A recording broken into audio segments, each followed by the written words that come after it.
Hi, my name is Michael, and this is Live Worship Academy's 10 Rules for Streaming for Beginners. During this my Corona, I want you to be able to connect with your congregation. And rule number 7 is pick songs that are easy to sing. If you're introducing new songs every week during the My Corona series that we're going through now, this epidemic, I don't want to sound harsh, but you're failing your sheep. If you're a worship pastor listening to this, you have a pretty good aptitude for picking up music. You're a musician.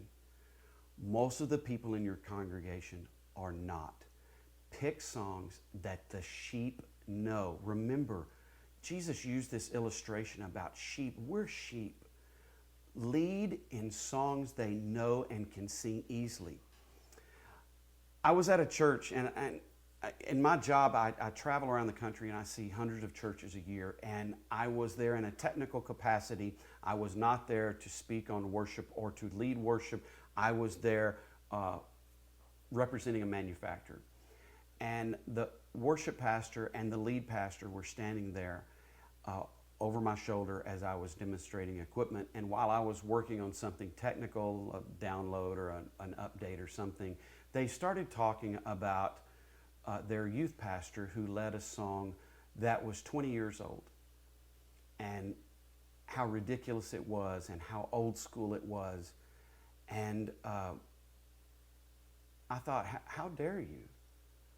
Just because a song is 20 years old does not make it relevant today. For example, Revelations 4:8 tells us that there are 4 living creatures with 6 wings that fly around the throne, saying day and night, over and over and over, and never stop saying, holy, holy, holy is the Lord God Almighty, who was, who is, and is to come. It isn't fancy. There's not a bridge.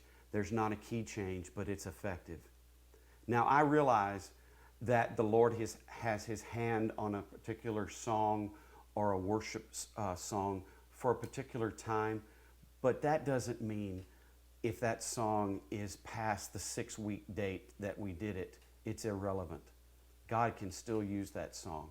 And especially during the COVID-19 crisis, we need to be using songs that our sheep know, and they don't have to think about learning a new song.